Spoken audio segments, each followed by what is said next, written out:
အားလုံးပဲမင်္ဂလာပါရှင်ဒီကမှာတော့ပုံမှန်ပြထားတဲ့ Leo Messi ရဲ့ iconic celebration ပုံကိုချူကိုရာရေးဆွဲထားတဲ့ step by step video လေးပဲဖြစ်ပါရဲ့ရှင်အားလုံးသိကြတဲ့အတိုင်းပဲဒီ celebration ကတော့ Leo Messi က2019 El Clasico မှာ last minute winning goal ကိုသွင်းပြီး Real Madrid ကိုပါနေပြီးမှနိုင်ယူခဲ့တဲ့ celebration ပဲဖြစ်ပါရဲ့Real Madrid ကို 3-2 ဆိုတဲ့ရလဒ်နဲ့အနိုင်ယူခဲ့တော့ဒီ celebration ကိုပြုလုပ်ခဲ့တာပေါ့နော်ဒီဂိုးလေးက Messi fan တွေ Barca fan တွေအတွက်ကတော့အမြဲတမ်းသဘောကျဆုံးဂိုးတွေတစ်ခုဖြစ်နေမှအသေးချပဲပေါ့နော်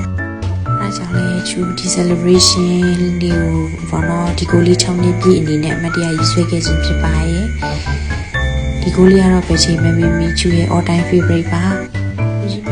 Messi ရဲ့ဘေကူကအကြိုက်ဆုံးလဲဒါမှမဟုတ်ဘေပလီယာရဲ့ဘေကူကကိုယ့်ရဲ့အကြိုက်ဆုံးလဲ comment မှာဖြေခဲ့ကြပါအောင်နော်